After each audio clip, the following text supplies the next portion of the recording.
con el doctor Lorenzo Mateo Bujosa Badel. Ellos van a tener un curso de mediación en la Universidad de Salamanca, en España. Entonces, he platicado con él para que adicional a esta maestría, adicional digamos, a las materias que tienen ustedes en la maestría, realicemos como una especie de diplomado, que no va a ser un diplomado, sino va a ser un curso de unas 40 horas, pero con profesores de la Universidad de Salamanca, de la Universidad de Valencia, de la Universidad de Girona, para que quizá 4 sábados podamos tomar, digamos, algunos temas muy concretos relacionados con la mediación. ¿Sí? Esto con ¿qué propósito? Fíjense que si ustedes entran a la Fundación de la USAL, ellos tienen un curso que se llama resolución de conflictos, que en este momento les voy a compartir.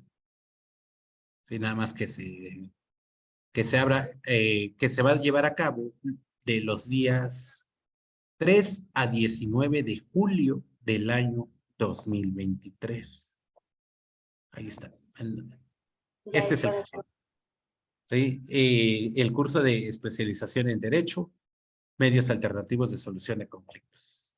Y fíjense que quien curse este curso, ya tenemos convenio firmado con la Universidad de Salamanca, ¿sí? Así que la maestría que ustedes están estudiando ahora, si en algún momento quieren hacer el doctorado en Salamanca, tiene acceso al doctorado. ¿Listos? Entonces, esa es una de las ventajas que quiero comentar con relación al tema de esta maestría. ¿Sí? Este es el programa que trae el tema de la Universidad de Salamanca. ¿Sí? Mediación, conciliación y arbitraje y otros sistemas de alternativos de solución de conflictos, 19 temas que van a desarrollar entre el 3 y el 19 de julio. Por si alguno de ustedes está interesado, podemos buscar que les den el apoyo para que puedan cursar este programa en la Universidad de Salamanca. Ahora, estos profesores integran el curso de la Universidad de Salamanca. ¿Sí? Es decir, y además les voy a comentar que vamos a organizar, yo en la semana les estaré dando la planilla, digamos, de los temas que considero importantes relacionados con el tema de la mediación y que puede ser fundamental para invitar a Carmen Herrero, para invitar a Marta del Pozo, para invitar a Teresa Armentadeo, para que ustedes los conozcan, ustedes las escuchen, ¿sí? Y puedan interactuar con estos profesores europeos, ¿sí? Que en varios de ellos son amigos nuestros y que los voy a integrar al claustro docente que nosotros venimos trabajando. ¿Qué les parece? ¿Sí? Entonces, ya más es una cuestión de, digamos, de diseño para efecto de que en algún momento se pueda llevar a cabo digamos, este sistema y que ustedes puedan interactuar con este programa. Digo, quien tenga la oportunidad de ir a este curso y tome todo el curso de la Universidad de Salamanca, les vamos a tomar en cuenta como un cuatrimestre completo de esta maestría en mecanismos alternos. ¿Estamos de acuerdo? Entonces, ahorita tengo esa opción por el convenio que tenemos. Incluso por aquí tengo el convenio. No se los iba a mostrar, pero no se me dejen. Incluso aquí el doctor Lorenzo me dio algunos folletos, pero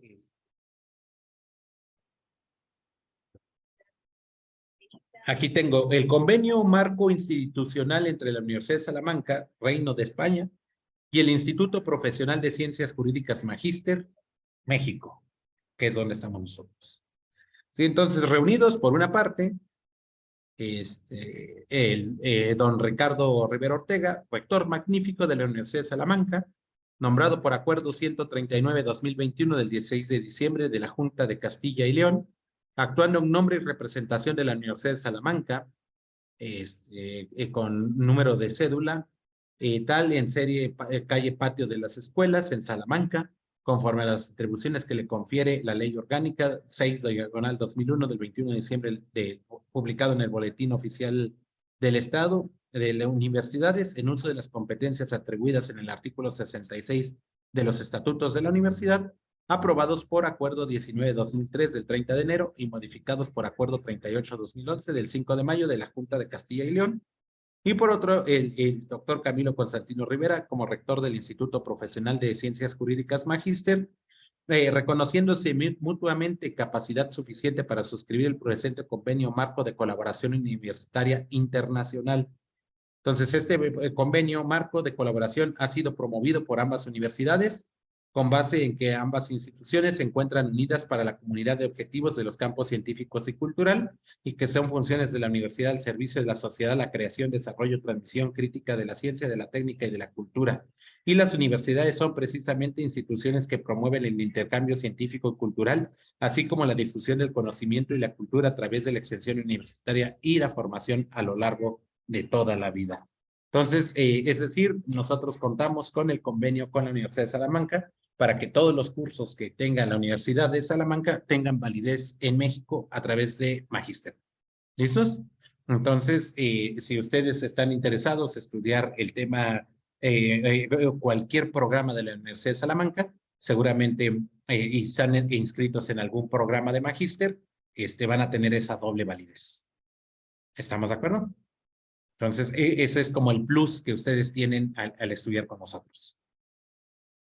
Entonces, desde luego, esta maestría, vamos a incluirle profesores de la Universidad de Salamanca para que puedan interactuar con ustedes, para que vean el tema de la mediación. Vamos a traer mediadores no solamente de México, sino de otros países, para que ustedes conozcan esa interacción y puedan tener un desarrollo bastante amplio de lo que constituye esta maestría.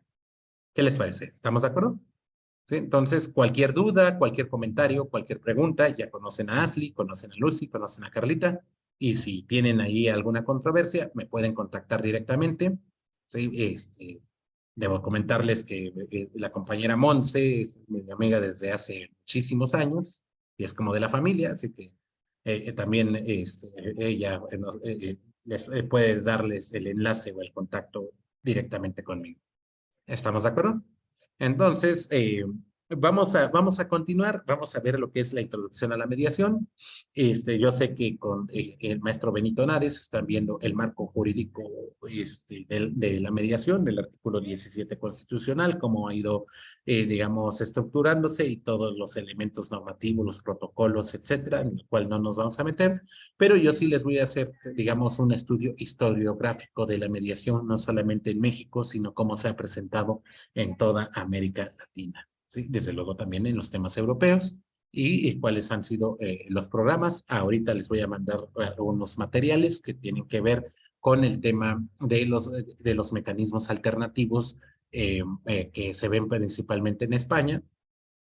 También hace unas semanas estuvimos en Brasil, hemos trabajado en la cuestión de, digamos, de mecanismos de descongestión de los procesos judiciales, principalmente en materia penal, en las 27 jornadas iberoamericanas de derecho procesal. Así que les iré dando algunos materiales adicionales que sean, digamos, útiles para ustedes en lo que es el marco a la introducción a la mediación. Recuerden ustedes que la mediación se conoce, por ejemplo, por Carneluti, como equivalentes jurisdiccionales.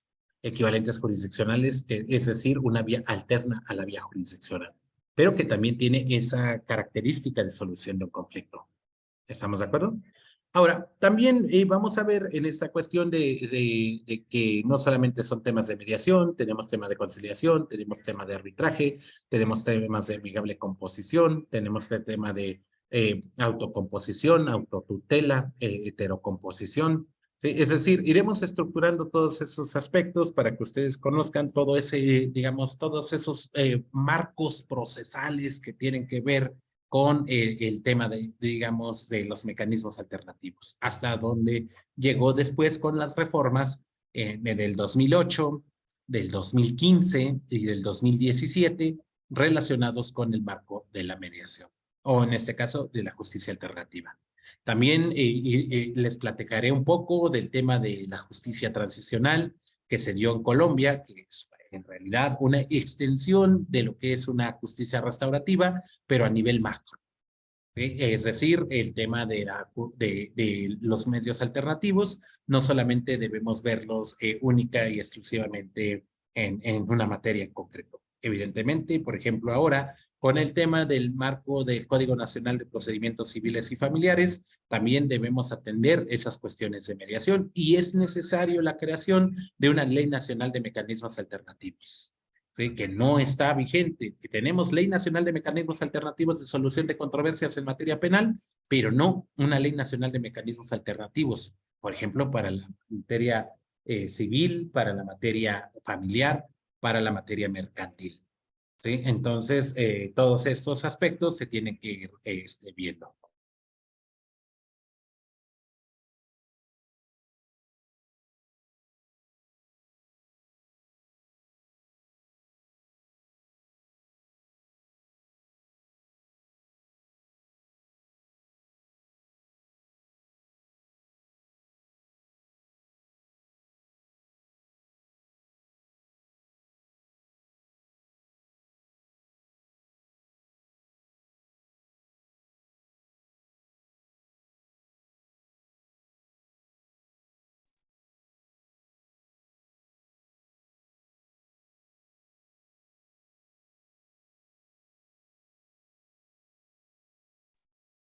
Bien, entonces, como les comento, es porque aquí llegó Lucy, de que me está informando que hoy titulamos a 10 personas de magíster, y eso estoy contento porque en unos minutos tendremos 10 egresados más. Dos colimotes y 8 de otras generaciones. Así que ahí estamos avanzando sobre estos temas.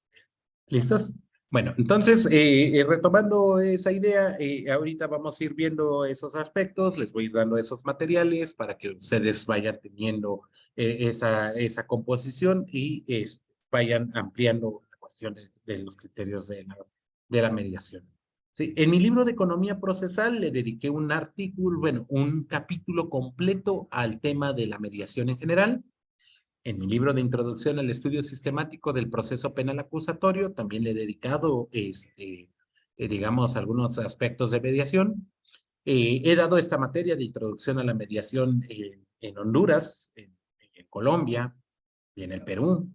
Sí, así que allí les iré dando algunos materiales que hemos podido discutir en otras latitudes que les puede servir a ustedes. ¿Listos? Sí, evidentemente el mío es el marco jurídico. Todavía no estamos metiéndonos a las cuestiones ya propias de la mediación. Ya, por ejemplo, las siguientes dos materias son la teoría del conflicto y, digamos, las relaciones humanas en el tema de la mediación, ¿sí? Para que ustedes ya, como mediadores, ya vayan entrándose a estos aspectos. ¿Sale? Claro, hemos invitado a algunos mediadores abogados y algunos mediadores que no son abogados, porque el abogado, si ustedes se van a dar cuenta, está diseñado para echar conflicto, para echar pleito. No tiene, digo, salvo honrosas excepciones, pero su formación no es para sensibilizar a las partes. Digo, ya aquellos que se han dedicado más a la mediación, pues eso ya tienen esa parte, digamos, ese desarrollo. Pero los que no nos hemos dedicado a la mediación, pues siempre buscamos la confronta, siempre buscamos el conflicto, siempre buscamos la polémica. Sí, y recién hemos resuelto, por ejemplo, un caso de acoso sexual consumado instantáneamente por un autor directo en forma de acción dolosa en Sinaloa, que salió incluso en medios de comunicación, que estaba todo candente, todo polémico, porque estaban los grupos feministas y por otro lado estaba el gobierno del estado, por otro lado la fiscalía y por otro lado, digamos, la persona, que también era bastante conflictiva, y pues les dije, ¿saben qué? Si nos vamos a un proceso jurisdiccional, este canijo va a terminar preso desde el primer momento. Entonces, lo que vamos a hacer es platicar con la fiscal, proponerle, digamos, un mecanismo alternativo, eh, que lo canalice al Centro de Justicia Alternativa, que lleguen a una mediación, que lleguen a un acuerdo, que elaboren el acuerdo, que hagan la estructura del acuerdo y cada quien se ofrezcan sus disculpas respectivas, digamos, que haya un reconocimiento de un conflicto que existe entre ellos y sobre todo que ambas partes se comprometan a que no se van a volver a agredir, que no se, que esta persona no le va a volver a decir ningún tipo de comentario que tenga que ver o que en este caso la muchacha se sienta asediada, agredida, invadida en su intimidad por una cuestión, digamos, de un supuesto acoso sexual. Ahora, él dice que no hizo el acoso, él dice que él no sabe utilizar redes sociales. Por la teoría del caso que he manejado, es de que como es un personaje público, él no utiliza sus redes sociales, sino que lo hace a través de un enlace, digamos, de un gestor de medios.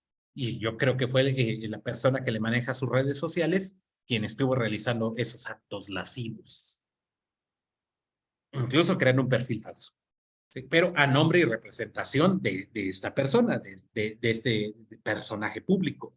Entonces, pues, el problema es que lo está haciendo a su nombre. Y el problema es que todo lo que se publica a su nombre, se entiende que lo está haciendo.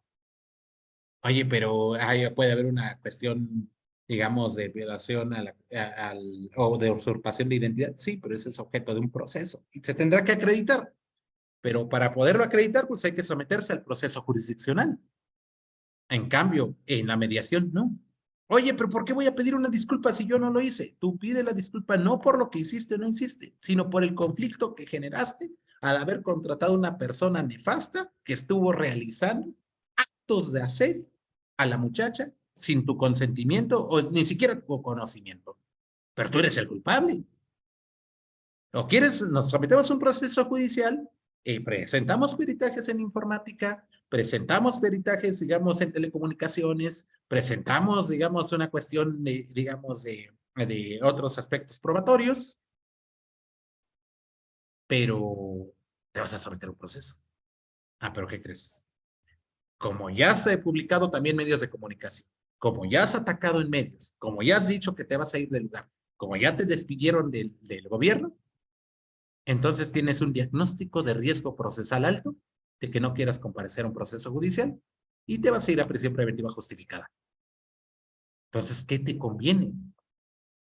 Y claro, el abogado regularmente va a decir, no, vámonos a conflicto, vámonos a un pleito, vámonos hasta las últimas consecuencias.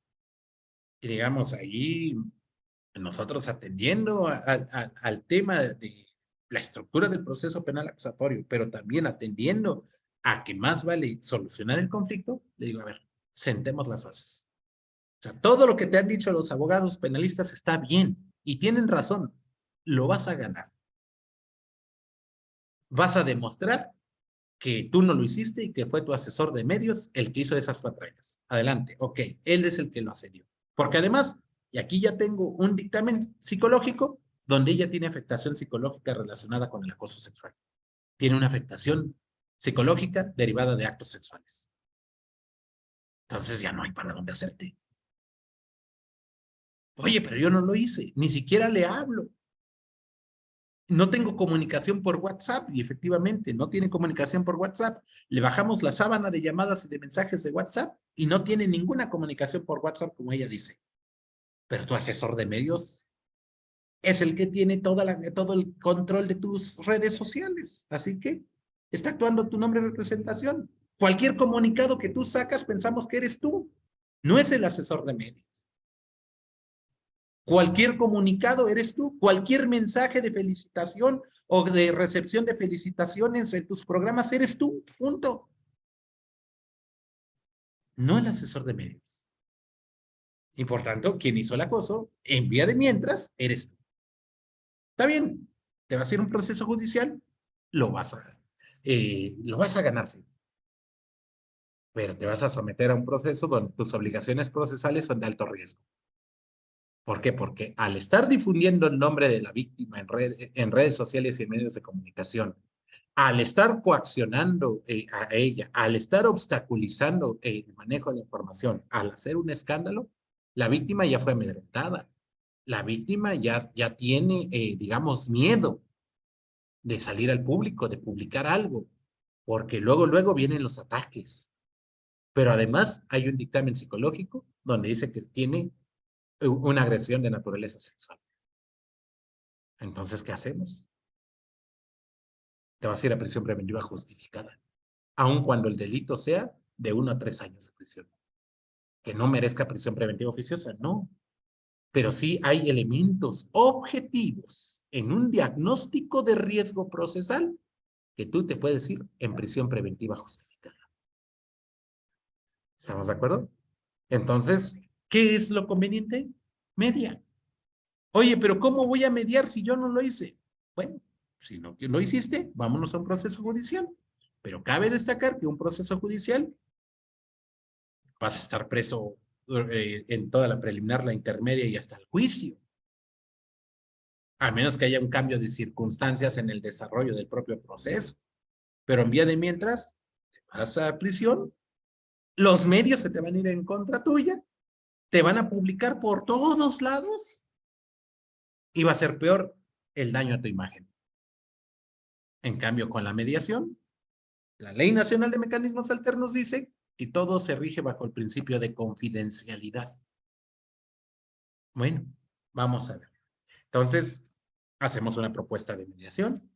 Hice digamos, un escrito donde solicito al Ministerio Público que le notifique a la parte contraria para que le hagan la invitación, que manifieste su voluntad, principio de voluntariedad para el efecto de la mediación, y si está de acuerdo, para que vayan al Centro de Justicia Alternativa y se realice un encuentro y puedan verse y puedan discutir esas cuestiones, digamos, de diferencias que se puedan dar. Incluso le puedes decir ahí mismo que tú no fuiste, que fue tu asesor de medios, pero que tú le ofreces una disculpa por el conflicto que se causó, porque ya hay un daño. Y el daño no lo puedes ocultar. Tú no lo hiciste, pues quizá eso es objeto de prueba, pero para que sea objeto de prueba, vamos al proceso judicial. Y eso no lo vamos a hacer. Vámonos a la mediación. Entonces le presentamos un escrito a la fiscalía le notifica a la muchacha, y la muchacha dice, sí quiero mediar. Ya la hiciste. Ya todos los conflictos de medios de comunicación, de funcionarios públicos, de grupos feministas, de todo eso, ya se le dio la vuelta con el tema de la mediación. Porque además los grupos feministas no te van a soltar por la cuestión del acoso sexual. Y se te van a ir encima. Y donde te vean, te van a discutir. Y donde te vean, te van a tomar fotografías y te van a viralizar. Aun cuando haya una sentencia o no haya una sentencia, eso es irrelevante. ¿Estamos de acuerdo? Entonces, en cambio, la muchacha aceptó. Se nombró un asesor jurídico público, ya no las asesoras jurídicas del grupo feminista o de los feminazis. Se lleva a cabo el encuentro. Pero la muchacha dice, no quiero ver. Quiero que sea en lugares separados y que el mediador sea solamente el comunicador. Adelante. Ella está en su derecho de hacerlo. Y no la podemos obligar. ¿Y por qué no la podemos obligar? Porque hay una constancia donde ella tiene una afectación psicológica, donde está dándosele un tratamiento psicológico derivado del hecho del acoso sexual. 24 terapias psicológicas, concluyó la psicóloga de la Fiscalía, que se deben atender para efectos de que ella pueda superar ese problema que tiene interno por el asedio que sufrió derivado de este personaje. ¿Estamos de acuerdo? Sin embargo, resulta que la mediación sí es posible. Independientemente que se hayan pedido disculpas y que el encuentro no fue presencial, sino fue separado, y que se llegó a un acuerdo y que ambos manifestaron la voluntad de llegar al acuerdo y que ambos se comprometieron bajo el deber de confidencialidad de que no se va a publicar estos acuerdos y de la cantidad en tema de reparación del daño que llegaron ambas partes, con eso es suficiente para cerrar el conflicto. ¿Ya? Se decreta el no ejercicio de la acción penal y ahí termina el asunto como totalmente concluido. ¿Sale? Ahora, en otro caso, digo, ahí fue una situación bastante intrigosa porque una muchacha el 25 de enero del 2023 se suicidó. Y me llama la atención porque cuando veo el tema del suicidio, de acuerdo al certificado médico, bueno, vemos que tenía tratamiento psiquiátrico antes de suicidarse. Pero vamos a ver qué originó ese problema de carácter psiquiátrico. Y resulta que fue originado por una cuestión de violencia de violencia familiar. Y específicamente porque esta persona, la expareja, dijo que no era su hijo el que ella estaba y tampoco era su hijo de que perdió de un embarazo ectópico donde la muchacha perdió al producto. Entonces, derivado, digamos, de esa pérdida y de esa depresión, digamos, post-legrado, que cualquier persona lo puede sufrir, pero además, si tiene signos de agresión de carácter psicológico, como lo marca el artículo 6 de la Ley General de las Mujeres al acceso a la vida libre de violencia, entonces hay una violencia familiar en su modalidad psicológica, que esto inclusive puede dar origen a una violencia feminicida. En el caso de esto fuera el estado de Guerrero, ellos tienen un tipo penal que se llama inducción al suicidio derivado de violencia de género. Con lo cual me parece correcto. No todos los códigos penales lo tienen. ¿Sí? Pero bueno, independientemente de la penal, cierto es que llega el papá, ahora sí, muy paternalista, y le dice al abuelo materno, dame a mi niño, me lo voy a llevar en este momento. Oye, ¿no? ¿Cómo crees? Pues el niño tiene 2 años y medio y desde que nació hasta la fecha, el niño nunca ha convivido contigo. Sí, pero me lo voy a llevar porque la ley dice que a la falta de la madre, yo soy el que tiene la guarda de custodia. Punto. Sí, no, espérate. La ley dice donde esté, digamos, donde se cuide la integridad del niño o de la niña. Entonces, presentan ellos una demanda de carácter familiar. En este caso, también nosotros presentamos una demanda digamos, de la guarda y custodia para que se lo quede el abuelo materno, y él se equivoca porque presenta en realidad un incidente de incumplimiento de convenio, ¿sí? Porque el abuelo materno se está quedando con el niño y en el incidente, digo, en el convenio del divorcio entre la hoy occisa y el hoy padre sobreviviente, dice que en caso de ausencia de uno de ellos, el otro se queda con la guardia y custodia. Sí, pero ¿qué crees? El convenio entre ustedes que se haya celebrado en el divorcio no es vinculante frente a terceros. Tienes que intentar una nueva acción.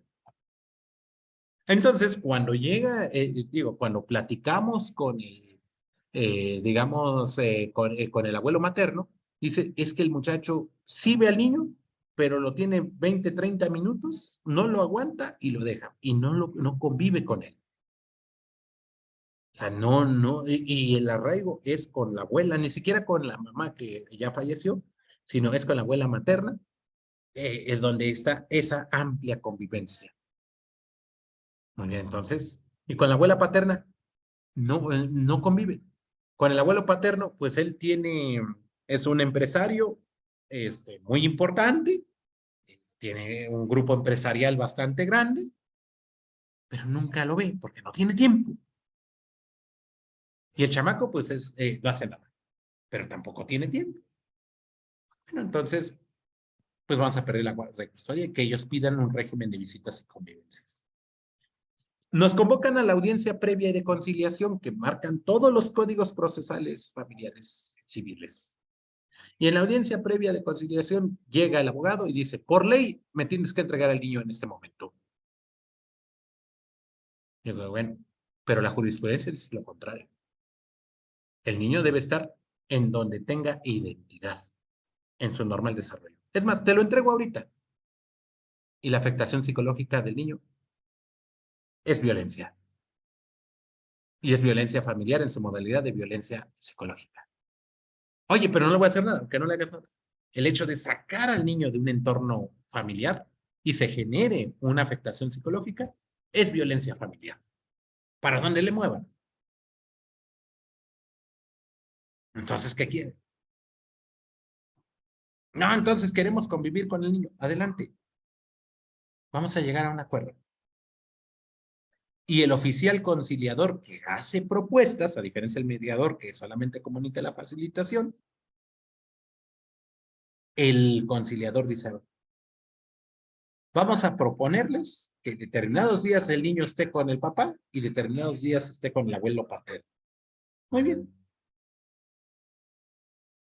Y como yo sé que nunca el papá ha atendido al niño, entonces dicen, el conciliador le dice 3 días con el papá, viernes, sábado y domingo, y de lunes a jueves hasta el viernes en la mañana, que se quede con el abuelo paterno. Y el abuelo paterno dice, no, no, no, ¿cómo creen si él nunca ha atendido, no sabe atender niños? No se preocupe. Vamos por ese acuerdo. Entonces ya llegamos con el abogado, con el conciliador, le digo, mi cliente está de acuerdo, que 3 días, todo el fin de semana, se lo quede el señor, y entre semanas se lo quede el abuelo materno.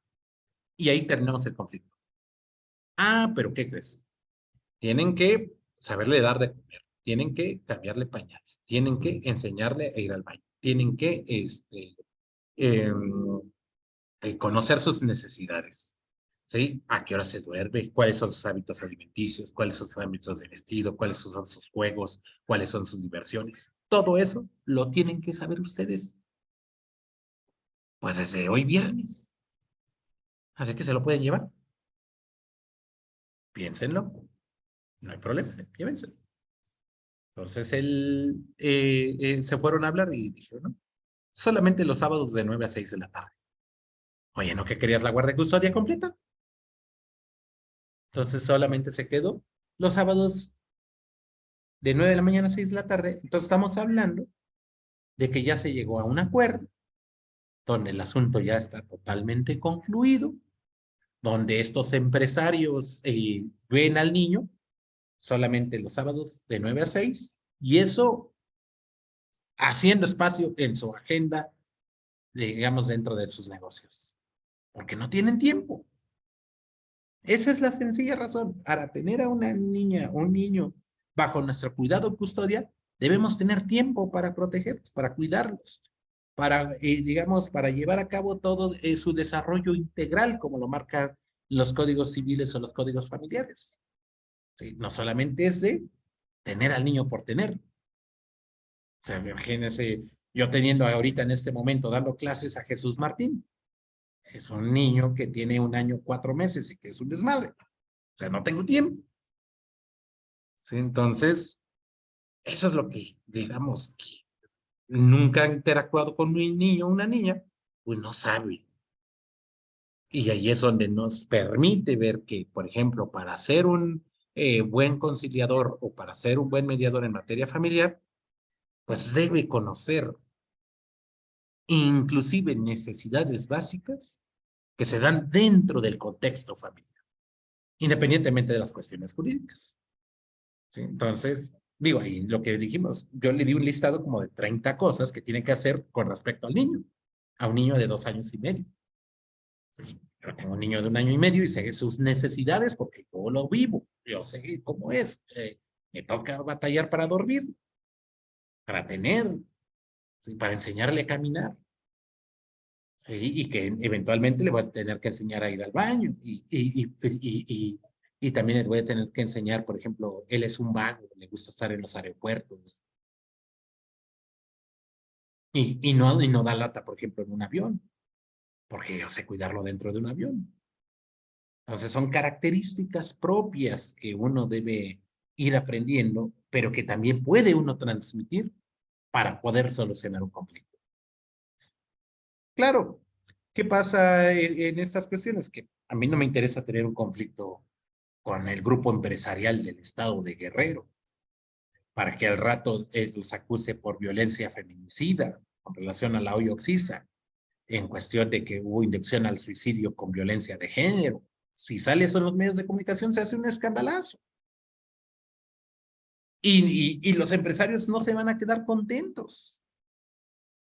Y se van a venir todos encima, y los grupos de gobierno también. La fiscal del Estado va a decir qué está sucediendo ahí. El presidente del tribunal va a decir, vamos a hacer que no se llegue a un escándalo porque va a ser un caso totalmente emblemático de empresarios que tienen cierta fama, cierto prestigio en el Estado y que además son fuente de generación de empleos, pero también de fortalezas dentro del propio Estado. Entonces, el hecho de no llegar a una mediación por una cuestión meramente familiar, de carácter privado, puede trastocar incluso aspectos económicos a gran escala. Por eso damos la importancia de esta cuestión en el tema de la introducción a la justicia alternativa y específicamente al tema de la mediación en este caso en concreto.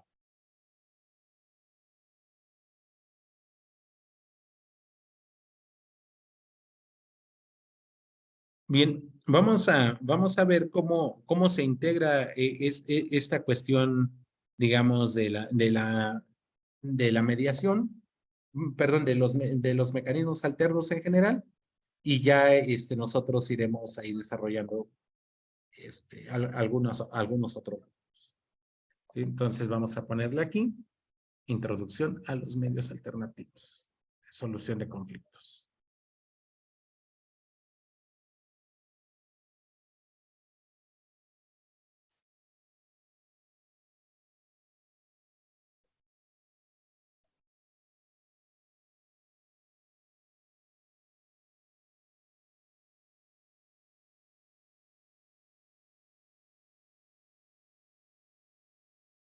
Entonces, ahí vamos a compartir nuestra diapositiva, introducción a los más. Vamos a ir viendo punto a punto, paso a paso, en aspectos, digamos, generales, y ya vamos viendo, por ejemplo, para la solución de conflictos.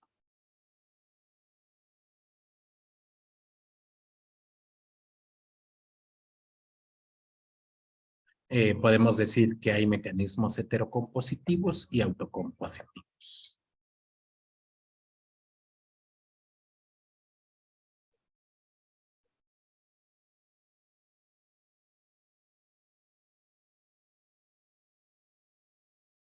Y dentro de estos mecanismos heterocompositivos, yo creo que principalmente son dos, que es el proceso y el arbitraje.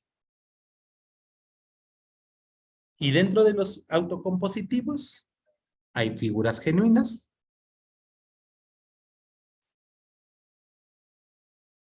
figuras afines y figuras autotutelares.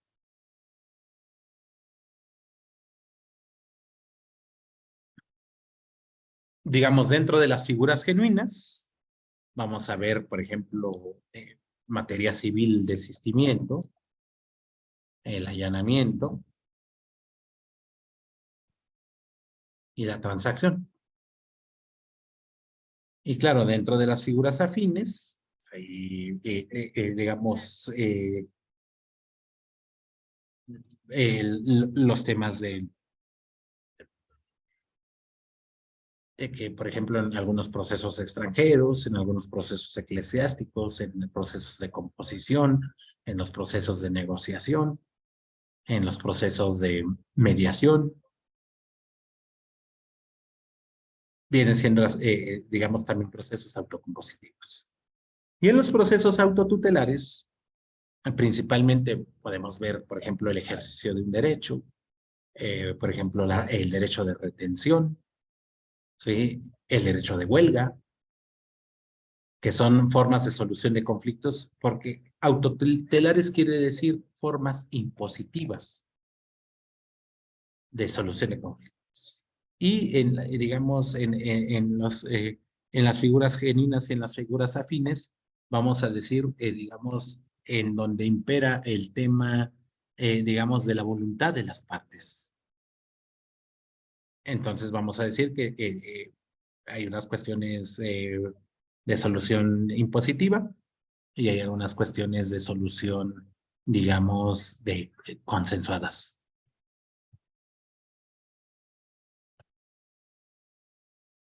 De consenso entre las partes.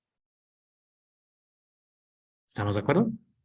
Entonces, dentro de las figuras autocompositivas, ahí es donde vamos a ubicar la mediación, vamos a ubicar a la conciliación, vamos a ubicar incluso a la justicia restaurativa, incluso al tema de la justicia transicional, porque, por ejemplo, en los acuerdos de paz de la justicia transicional entre las FARC y el gobierno de Colombia, fue el gobierno cubano el que estuvo mediando, pero no fue el que creó las bases de esa justicia de paz.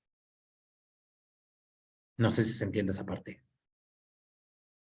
O, por ejemplo, cuando tenemos los círculos de restauración, no quiere decir que una de las partes, bueno, más bien dicho, que un tercero impone esa solución, sino más bien las mismas partes, al ser facilitada la comunicación, expresan su voluntad para tener una cuestión de justicia restaurativa, que incluso puede ser una disculpa pública, puede ser, digamos, un reconocimiento de culpabilidad, puede ser, por ejemplo, digamos, un tema de derecho resarcitorio,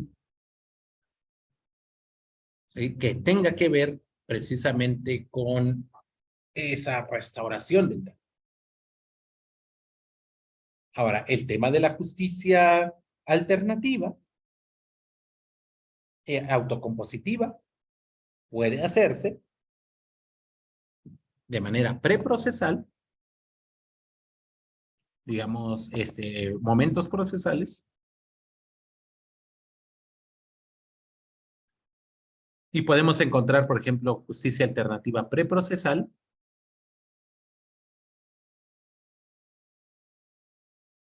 intraprocesal, postprocesal y extraprocesal.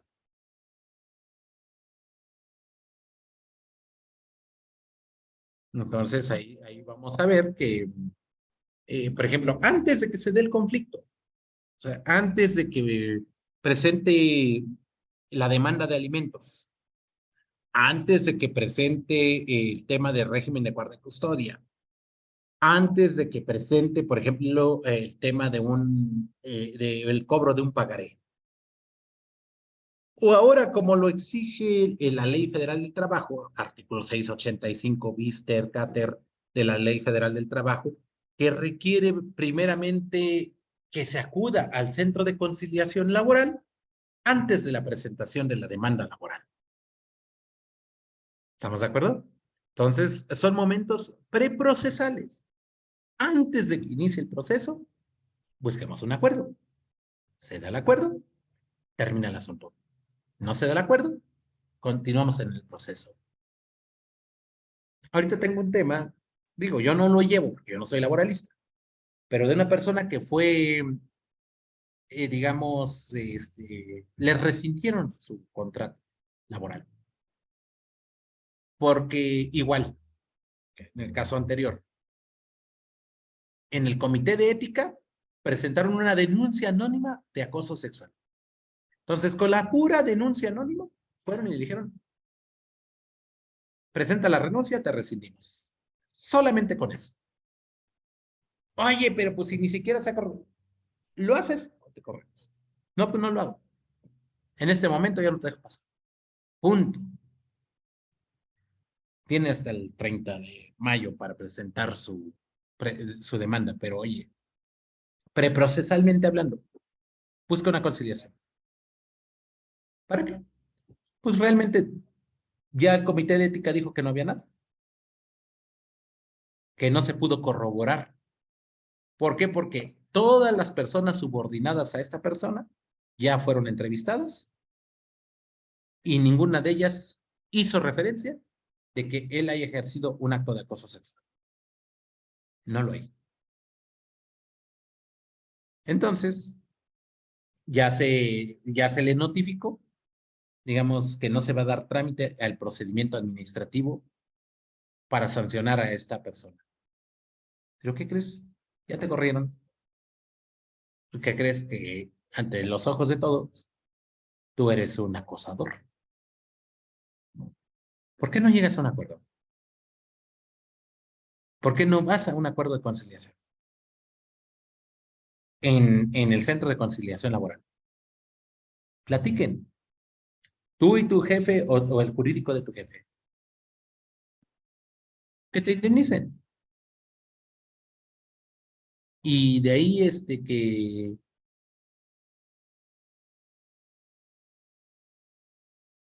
que te den una carta de recomendación.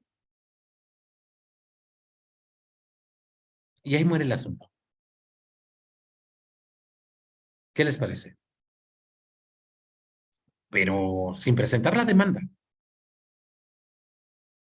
Y yo creo que pueden llegar a un buen acuerdo. Ya no lo van a restituir porque es una cuestión política, pero sí pueden darle una carta de recomendación para que él continúe con su vida cotidiana. Ahora, ¿qué pasa si presenta la demanda? Bueno, cuando le notifiquen la demanda, le corran traslado,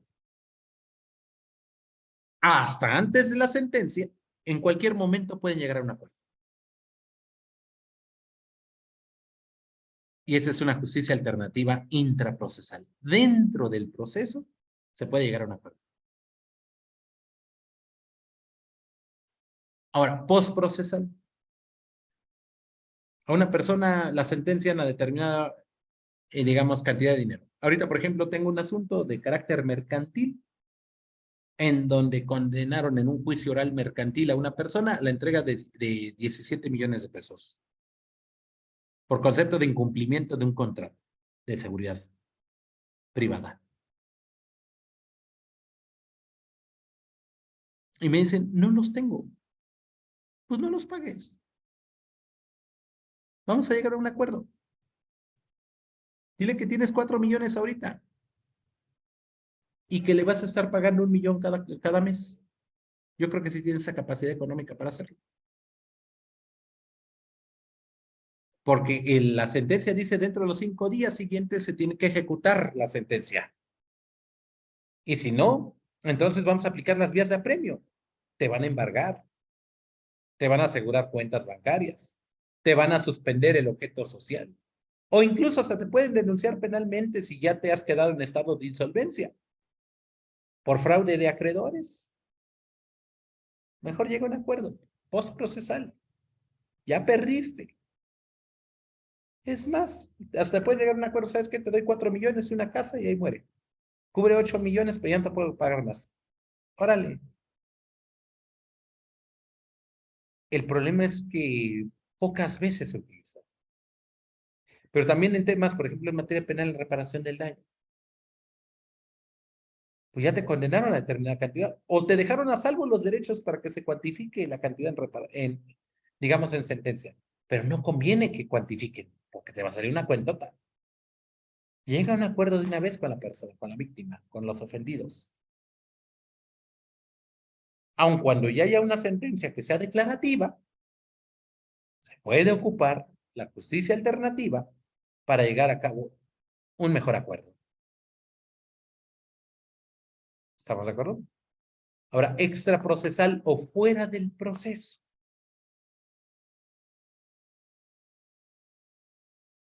También es posible darlo.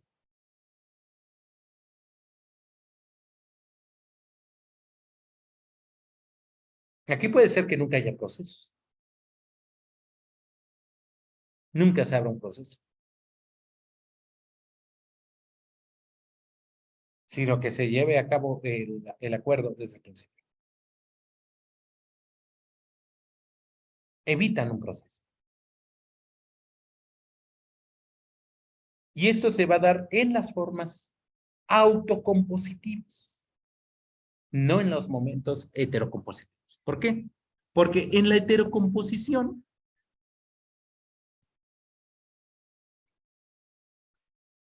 fíjense que aquí tenemos así como dos pilares grandes. Porque tenemos el proceso judicial y tenemos el arbitraje. Ahorita al término de la clase les voy a mandar un laudo arbitral de la corte, digamos, ¿me acuerdas, Carlita? O no sé si esté Ashley, Carlita. Para mandarles un laudo arbitral de la Cámara Internacional de Comercio, para que ustedes conozcan cómo es la estructura de un laudo arbitral internacional. ¿Estamos de acuerdo? Pero aquí, ¿qué sucede? Que en el proceso es un juez quien resuelve el conflicto, un ajeno. Y en el arbitraje, pues es un árbitro. Pero el juez es impuesto por el Estado. Y a diferencia del arbitraje, que puede ser, digamos, nombrado por las partes. Y en caso de que no se nombre por las partes, es nombrado por un juez.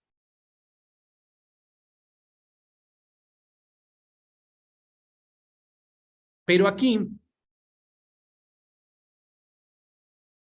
lo que vamos a tener es digamos, un tema que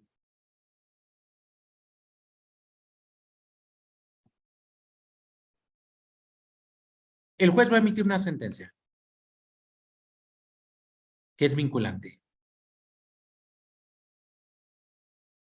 Desde luego, aquí en el arbitraje se va a emitir un laudo, el cual también es vinculante. Pero el proceso está establecido en la ley.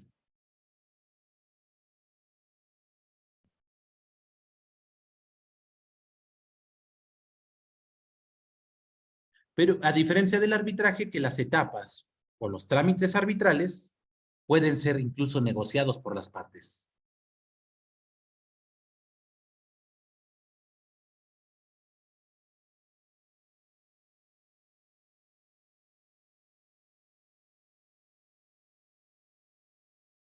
Digo, por ejemplo, en el caso del proceso, digamos, aquí siempre va a haber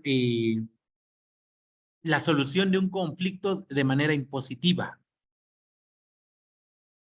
En el arbitraje también, pero la diferencia es que en el proceso es el imperio del Estado.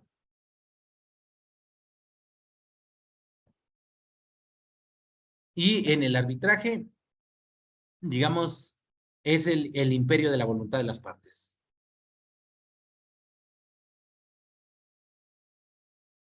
Por ejemplo, digamos, en otros países, en España, yo he visto que dice los contratos de telefonía. Dicen, en caso de incumplimiento de este contrato de adhesión, nos sometemos al arbitraje de, de la comunidad de Castilla y León. En cambio, aquí en México dicen, en caso de cumplimiento de este contrato, nos sometemos a la jurisdicción de los tribunales de la Ciudad de México. Entonces, el reconocimiento jurisdiccional puede ser por arbitraje o puede ser por un proceso jurisdiccional. De las partes, sí. Pero el juez no lo va a nombrar las partes, lo nombra el Estado. Las partes pueden negociar la territorialidad en la jurisdicción. aun cuando estén en Colima o estén en Tijuana, pueden reconocer la jurisdicción de la Ciudad de México para solucionar un conflicto, por ejemplo, en un proceso. En cambio, en un arbitraje van a decir no. Inclusive, yo creo que ahí es donde hay mucho por trabajar, por ejemplo, Profeco, que nombremos, por ejemplo, para la interpretación y ejecución de ese contrato en caso de controversia, se atenderá a un arbitraje que se lleve a cabo en la Profeco, por ejemplo. La Profeco no puede ejercer funciones de un proceso judicial, sino más bien de un árbitro. Igual a Conducef. Pero la Conducef ahorita ejerce más funciones de conciliador que de árbitro. Pero yo creo que si le dieran facultades de arbitraje lo pudiese hacer. Pero la CONAMED o las comisiones estatales de arbitraje médico, ellos sí ejercen temas de arbitraje. En caso de controversia entre el médico y el paciente, atiéndase a la Comisión Estatal de Arbitraje Médico o a la Comisión Nacional de Arbitraje Médico. Bueno, ahí es un árbitro. No es nombrado por las partes ni por el juez, sino por una institución, que en este caso es la Secretaría de Salud. Pero sí puede emitir un laudo. Pero para que se pueda emitir un laudo, es más, para que se puedan someter a la Comisión Nacional de Arbitraje Médico, lo primero que les dan es una carta de consentimiento para someterse al arbitraje. Si una de las partes dice, no, yo no me voy a someter al arbitraje de la CONAMED. Ah, bueno, en ese momento se hace la constancia de no sometimiento y se dejan a salvo los derechos para que las partes lo intenten por la vía jurisdiccional que corresponda. Pero ambos son heterocompositivos. No sé si se entiende. En México está poco desarrollado el tema del arbitraje. En otros países es mucho más desarrollado. Pero existen. ¿Qué les parece?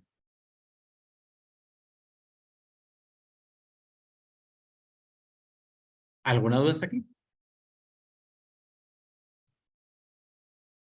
¿Sí? No podemos obligar a una de las partes a que se someta al arbitraje de la CONAMED. O sea, si tenemos un conflicto, por ejemplo, no sé, entre alguno de ustedes y el cirujano plástico, sí, pero la CONAMED, ahí lo denunciamos. La CONAMED los invita a una reunión y en la reunión les dan una hoja donde ambas partes se comprometen a aceptar el resultado del arbitraje médico. Si lo aceptan, entonces expertos, peritos expertos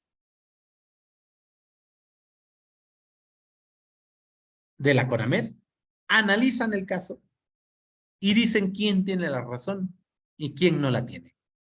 Y se emite un laudo. Y ese laudo es vinculante. Pero si una de las partes dice, no me someto a la CONAMED, ya sea el médico o ya sea el demandante, el asunto ahí termina. Les puedo decir que el 99% de los casos que rechazan el arbitraje de la CONAMED son los médicos, porque siempre se insta a partir de la voluntad, o más bien dicho, a partir de la solicitud de las partes.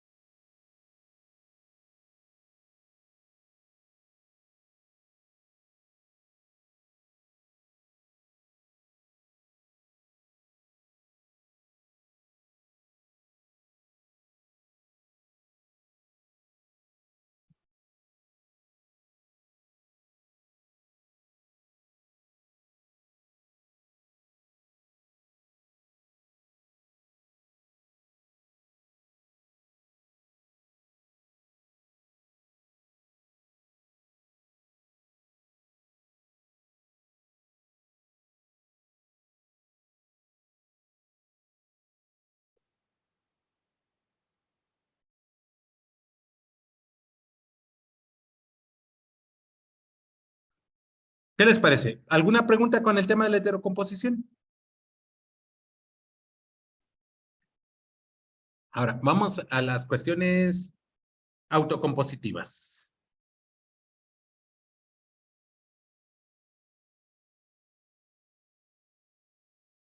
Digamos, someternos a una cláusula arbitral es el autocompositivo, no al arbitraje.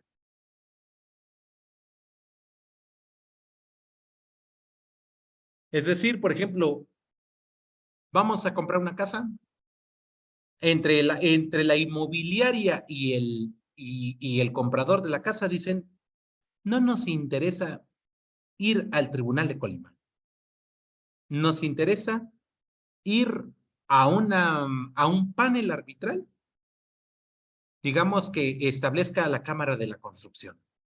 Ah, bueno, entonces, si la Cámara de la Construcción tiene árbitros, entonces que ellos diriman una controversia. Pero en el contrato, por ejemplo, de compraventa, dice, en caso de controversias con relación a este contrato, ambas partes reconocen someterse al arbitraje de la Cámara de la Construcción del Estado de Colima y renuncian a cualquier otro tipo de jurisdicción. Oye, pero si la Cámara de Arbitraje, digo, la Cámara de la Construcción de Colima no es un órgano jurisdiccional, aun cuando tenga árbitros. Sí, pero es voluntad de las partes someterse a un árbitro. Y además, hay dos tipos de árbitros. Hay un árbitro de derecho y digamos hay un árbitro que le vamos a llamar coloquial, en donde el árbitro coloquial puede ser cualquier persona, que no necesariamente va a resolver con una fundamentación y motivación como si lo hacen en un árbitro de derecho. Pero va a resolver con partes técnicas, por ejemplo, en la construcción va a resolver conforme a un peritaje, digamos, en estructuras metálicas, peritajes en la cuestión de la construcción, en el manejo de densidades, en el manejo de construcción hidráulica, lo que ustedes quieran. Pero va a ser un experto el árbitro. Y en el arbitraje de derecho es un abogado. No sé si se entiende esa parte. Pero para poder llegar ahí, ambas partes reconocen a través de una cláusula arbitral. Eso nadie se las impuso, sino las partes lo consensuaron. Por eso es autocompositivo. Es heterocompositivo el arbitraje, pero la cláusula de sometimiento arbitral o cláusula compromisoria, también lo pueden ustedes conocer así,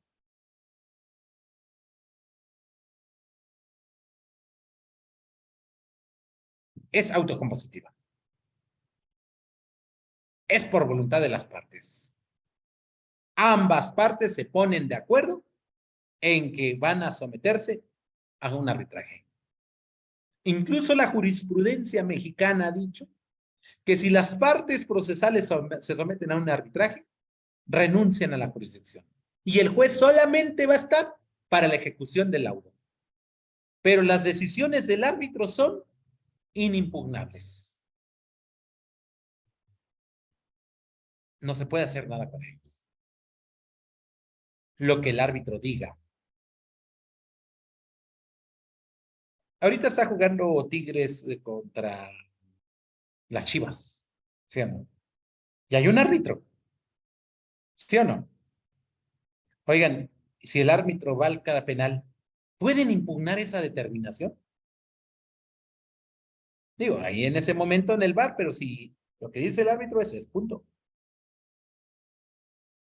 Podrán patalear, podrán gritar, podrán pedir moción del árbitro, podrán pedir lo que sea, pero lo que diga el árbitro ahí, así se resuelve y no hay otra forma. Pero para que puedan llegar a eso, se reconoce una cláusula arbitral, una cláusula compromisoria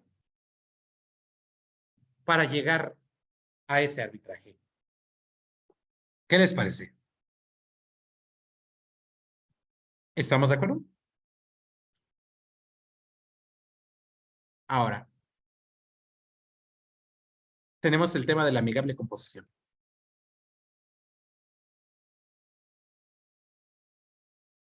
Comento.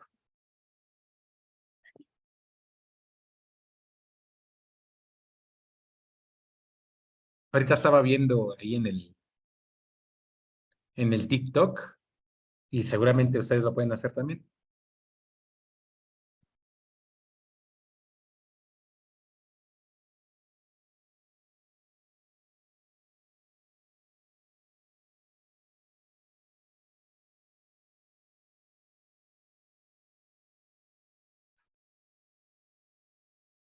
Les recomiendo que vean ustedes ahí en el TikTok los scratch, bueno, los extractos de carrusel.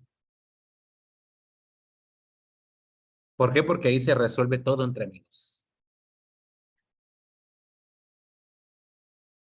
Y eso quiere decir que en la amigable composición se nombran pares. Y claro, ese es el antecedente de la mediación escolar. Ahora ya se conoce como mediación escolar, ya está más nice, pero en épocas de Francesco Carneluti, 1942, en las instituciones de derecho procesal civil le llamábamos amigable composición, porque entre amigos se soluciona el conflicto. Digamos, vamos a llegar a una cuestión de sensibilización entre ellos. No necesitamos ni siquiera un mediador o un conciliador tercero, sino entre ellos mismos.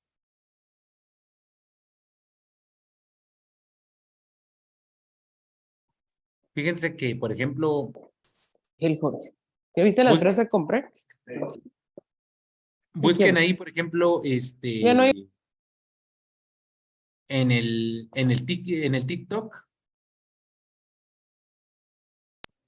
póngale así Que en quiere el una buscador, torta, pero se la hago. póngale el castigo del silencio. A una persona la castigaron solamente con el puro silencio y ella misma tuvo que ceder y reconocer su error a través de una amigable composición. No fue un tercero denominado conciliador o mediador. ¿Estamos de acuerdo? El mediador, pues sabemos que es el comunicador, el que facilita, el que sensibiliza a las partes y que reflexionen que están frente a un conflicto. Y el conciliador les propone la solución del conflicto. ¿Estamos de acuerdo? Pero también puede haber una cuestión de negociación.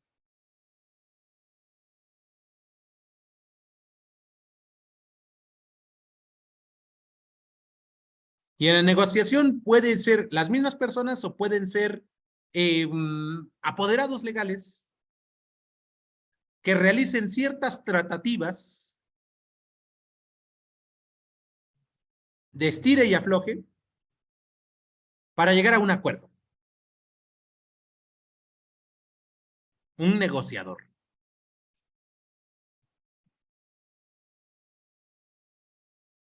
Fíjense que uno puede fungir como negociador y yo creo que los abogados sí pueden fungir como negociadores, porque le dicen, bueno, en tema de reparación del daño, no, pues que la persona quiere 350,000, le proponemos 140. Bueno, le agregamos 10 más. Bueno, te agregamos 20, pero danos una exclusiva, por ejemplo, en tema de artistas. Y llegan a la solución, ya sea de un negocio o de un conflicto. Digamos, esos son los mecanismos de autocomposición que podemos decir vigentes en nuestro ordenamiento jurídico mexicano.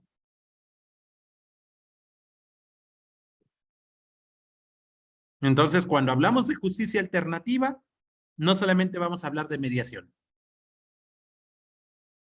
sino de todos estos presupuestos preprocesales o extraprocesales, le vamos a llamar. ¿Qué les parece?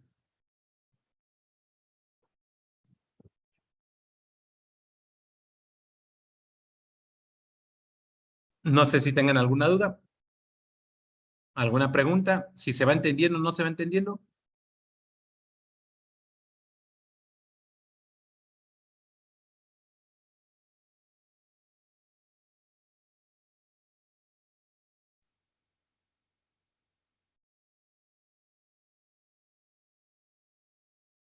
Muy bien, vamos a continuar, digamos, con estas fibras. ¿Cómo fueron, digamos, surgiendo y cómo fueron evolucionando? Porque, por ejemplo, en las formas genuinas de la autocomposición, hablando en estricto sentido,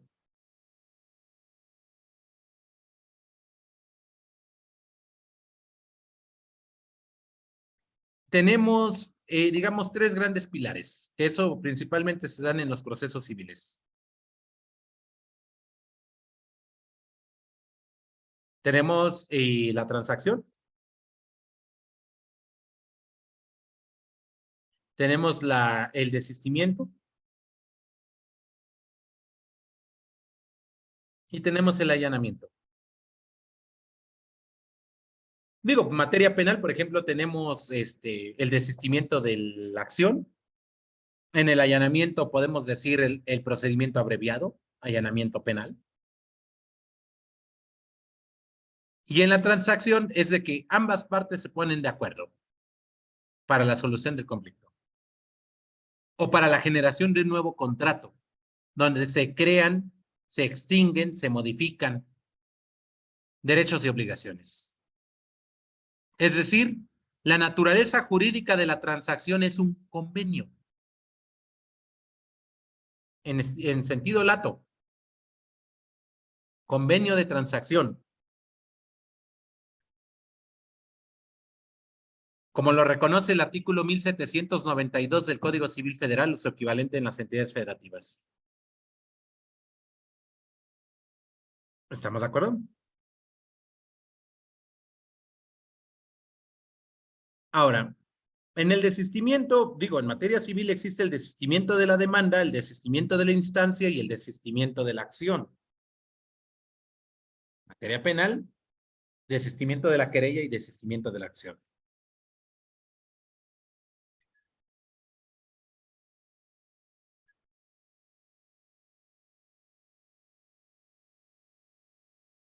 ¿Estamos de acuerdo? Entonces ahí tenemos desistimiento de la demanda, desistimiento de la instancia y desistimiento de la acción. Y en la cuestión del allanamiento, puede ser un allanamiento total o un allanamiento parcial, en el caso, digamos, civil.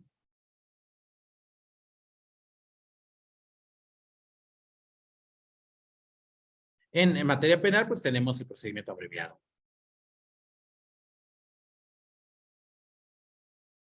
Aunque han habido, digamos, distintas discusiones con relación al abreviado, si propiamente es un allanamiento penal o no. Digo, libros como muy viejos, como el de Don Niceto Alcalá Zamora y Castillo, hacen referencia al tema del allanamiento penal como parte del procedimiento abreviado, proceso simplificado o procesos monitorios. En México no tenemos ni el proceso simplificado ni el proceso monitorio.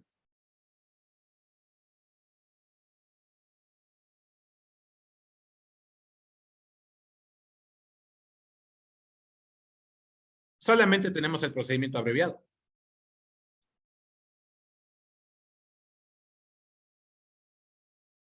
Entonces, esos otros métodos de descongestión, como lo marca el artículo 183 del Código Nacional de Procedimientos Penales,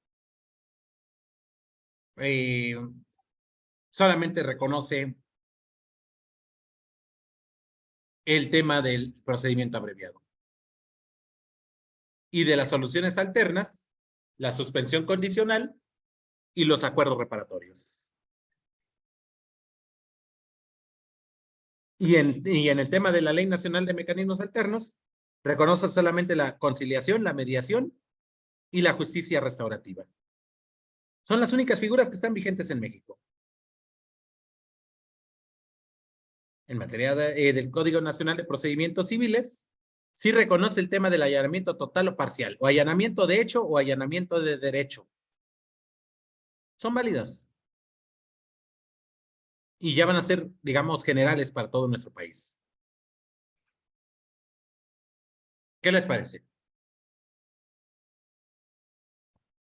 ¿Alguna duda?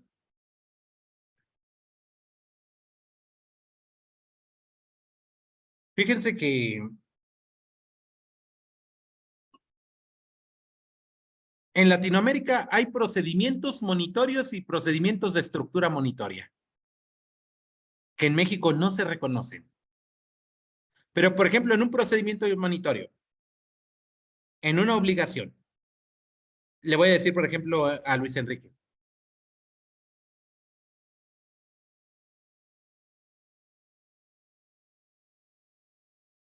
paga las 4 colegiaturas que debes, punto, ante un órgano jurisdiccional. Y Luis Enrique dice, no las pago o no contesto. Por el solo hecho de no contestar, el juez da por terminado el procedimiento monitorio y esa negativa se constituye una aceptación y se inicia la ejecución de la sentencia. En México eso no existe, pero en otros países como en Colombia sí, donde dice, tengo un título, o más bien dicho, tengo una obligación de la cual se le exijo a mi contraparte en un proceso monitorio. Y le digo, paga o entrega tal cosa. Y él no contesta, inmediatamente esa negativa se convierte en un instrumento de aparejada ejecución. Es una mezcla entre lo que es un título ejecutivo y lo que es un medio preparatorio a juicio que existe en México.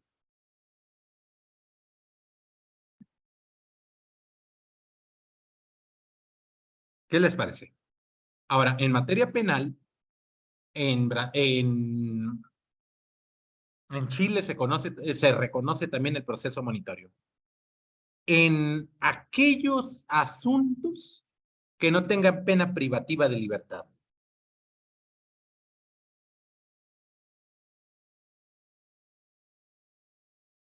¿Cómo ven? En donde el Ministerio Público formula cargos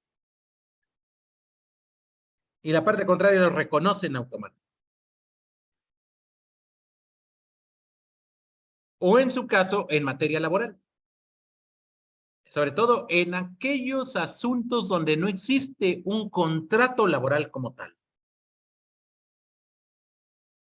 Le dicen al patrón,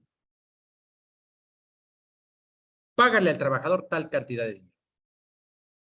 No le dicen si se te demanda y contesta la demanda, no. Simplemente págale. Y el patrón, si se opone, se cierra el asunto y se sigue estructura ordinaria. No se opone, en ese momento trae aparejada ejecución. Ese es el proceso monitorio en materia laboral. Que pareciera ser una forma impositiva de descongestión de conflictos. Pero no es un mecanismo alterno, es un proceso judicial. Por eso esa es la crítica que yo le podría hacer, porque a diferencia de los mecanismos alternativos donde no existe un órgano jurisdiccional quien impone la voluntad, sino que son las partes o un tercero, en un proceso monitorio o en un proceso de estructura monitoria, es un órgano judicial quien impone la solución sin proceso, sino solamente por una rebeldía o contumacia de alguna de las partes procesales.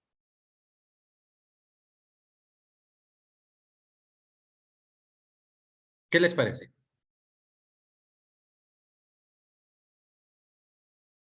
¿Estamos de acuerdo?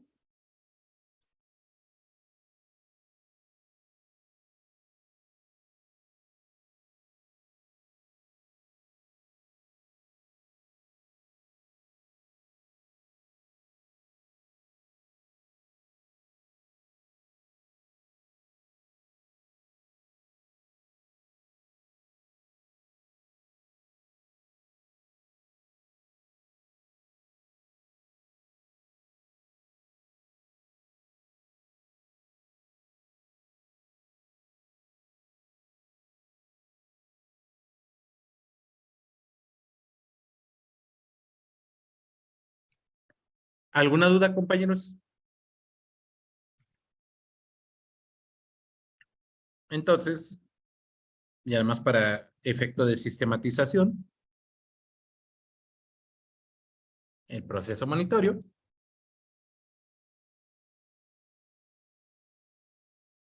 vamos a decir las siguientes características. Es un mecanismo de descongestión.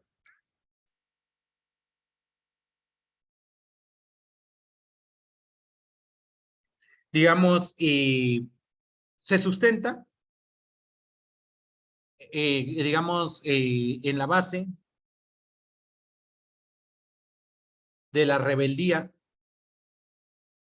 o contumacia del demandado.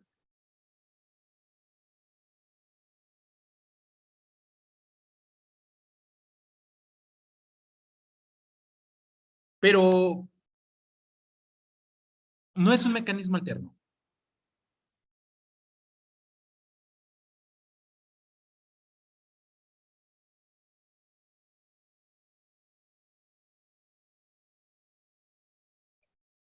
Sino es un proceso jurídico.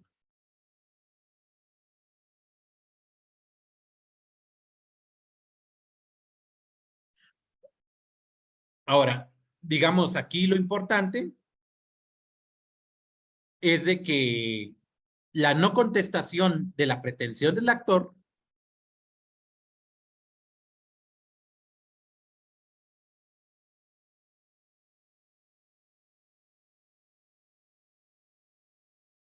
genera,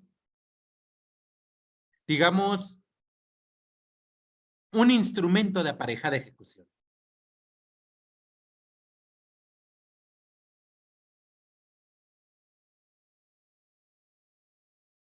Es decir, ya no es necesario el proceso de conocimiento. No es necesario la aplicación de medidas cautelares en los procesos monitorios.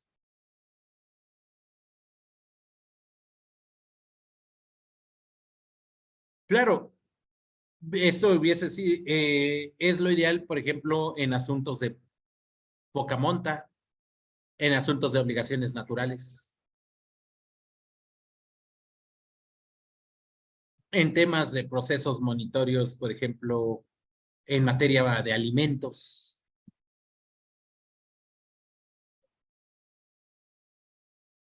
Yo creo que un proceso de estructura monitoria es el reconocimiento de paternidad. No es proceso monitorio, es un proceso judicial.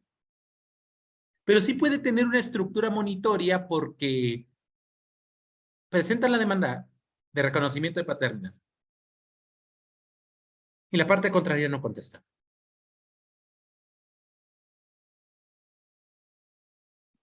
En automático hay presunción de paternidad. Pero no es un proceso monitorio, porque no acaba el conflicto, sino que se abre el proceso judicial y de todos modos lo citan a obtención de muestra genética, aun cuando no haya contestado. Pero ya hay una presunción legal, que incluso puede ser objeto de derechos de alimentos provisorios. Pero en realidad no es un conflicto que lo están solucionando las partes en sí, ni tampoco es un allanamiento como tal. Es una rebeldía. Entonces, por eso decimos, si es un mecanismo de descongestión, no estoy de acuerdo, pero no es un mecanismo alterno a la jurisdicción, sino es dentro del proceso judicial. ¿Estamos de acuerdo? ¿Qué les parece? ¿Alguna pregunta? Continuamos.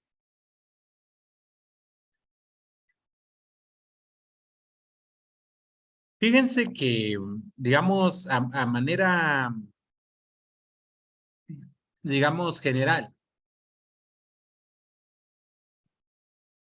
la justicia alternativa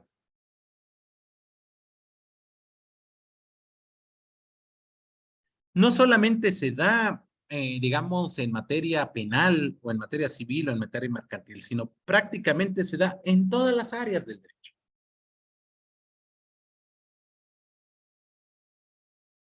Porque, por ejemplo, podemos tenerlo en el marco internacional, donde pueden haber, digamos, mediadores para la solución de un conflicto.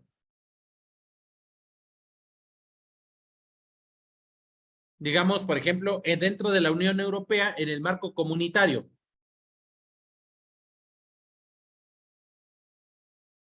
También ellos pueden nombrar una serie de negociadores para la solución de un conflicto. Pero también en grupos étnicos.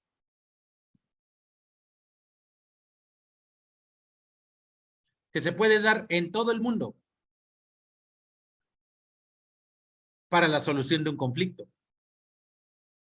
Lo que nosotros hemos mencionado, dos grupos, un grupo guerrillero y el gobierno, la justicia transicional.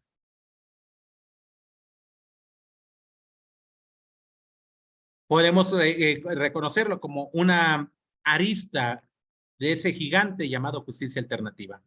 ¿Por qué? Porque la justicia transicional, el Estado y el guerrillero se ponen de acuerdo para que no haya reconocimiento de responsabilidad penal, pero que haya un levantamiento de armas. Y en aquellas personas que hayan sufrido una desaparición de un familiar, solamente se les reconozca como parte de reparación del daño una sanción privativa de libertad que no puede exceder de 8 años de prisión, por ejemplo. Pero también que se les reconozca, por ejemplo, un escaño en la Cámara de Representantes o en el Senado.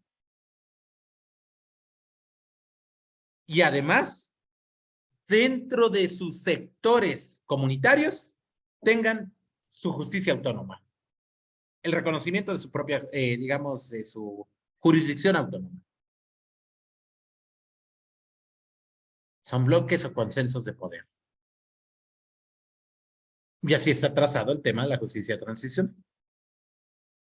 Y finalmente, eso permitió la solución de un conflicto bélico que duró más de 50 años.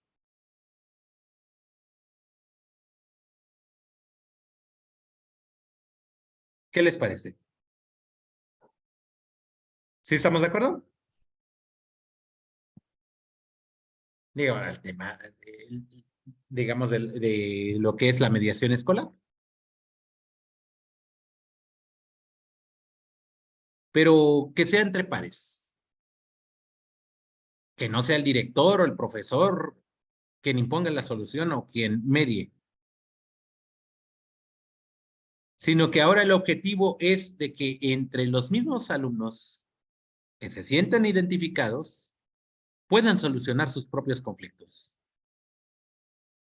Que los facilitadores sean las propias personas que interactúan dentro de ese núcleo escolar con las partes en contienda.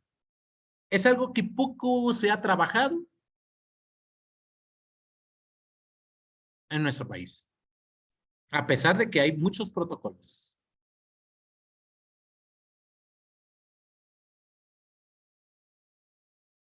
¿Cómo ven?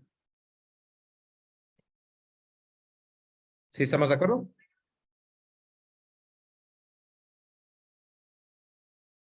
Ahora, tenemos también, por ejemplo,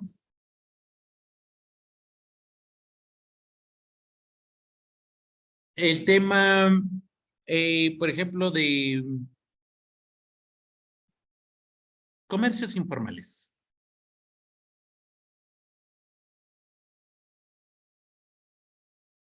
Por ejemplo, ustedes pueden ver los tianguis. También se soluciona con justicia alternativa.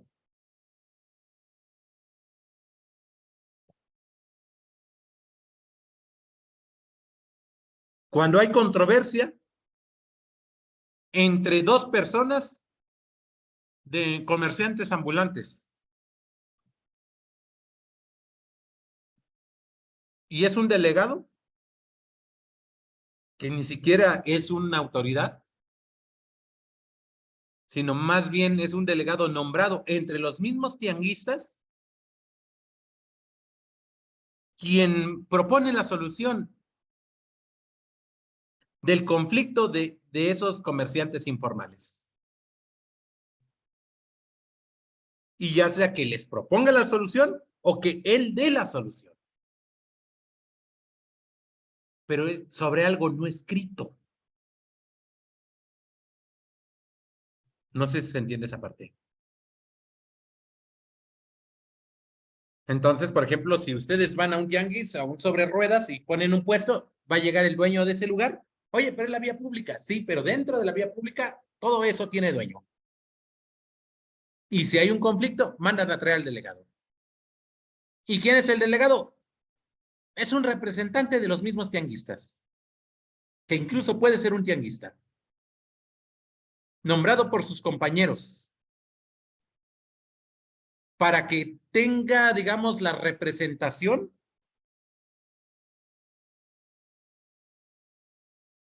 maneje, por ejemplo, el tema de la basura, el tema del manejo de la plaza,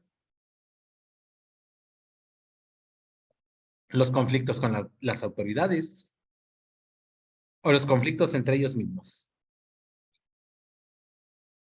Y él es el que se ponen a platicar y dicen, este lugar no es tuyo, levántate.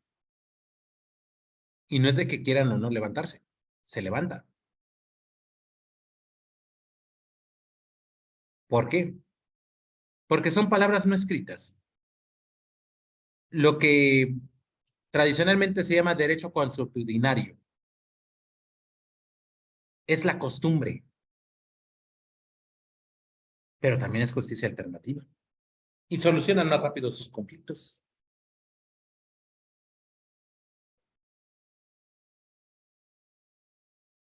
Ya hasta se conocen por nombres los tianguistas o por apodos, igual a los delegados. Y no son funcionarios.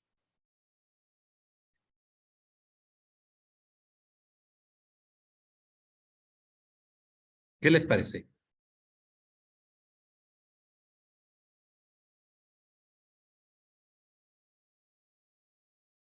¿Alguna duda, compañeros, con esa parte?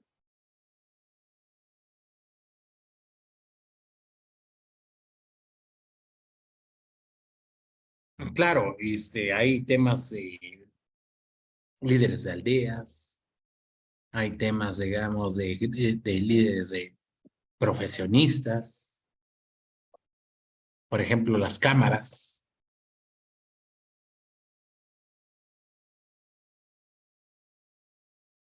la cámara de la industria editorial, la cámara de la industria de la construcción, la cámara de la industria, digamos, de cinematografía.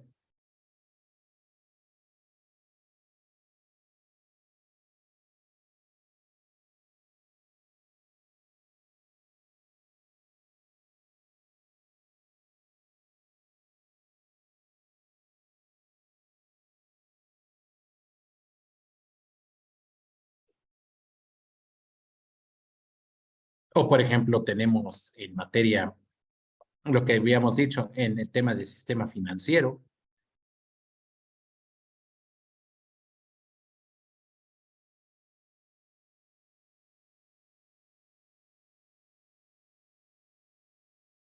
o, por ejemplo, en el tema médico que lo vimos hace rato,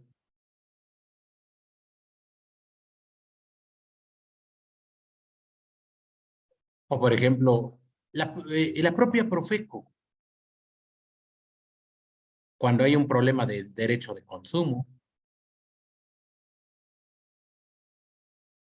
o, por ejemplo, la Comisión Nacional de Seguros y Fianzas puede fungir también como una especie de árbitro, pero también como conciliador.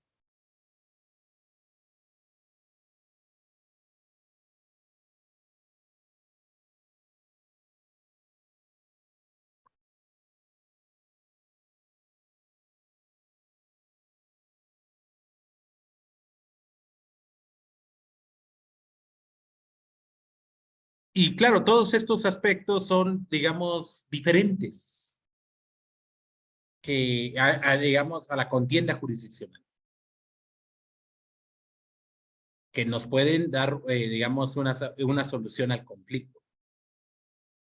Y desde luego puede haber la cuestión del sometimiento voluntario de cada una de las partes a cada una de estas instancias.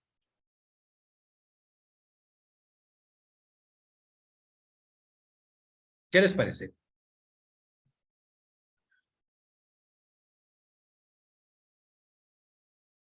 ¿Alguna pregunta, compañeros? ¿No? Muy bien, pues los voy a dejar salir hoy temprano.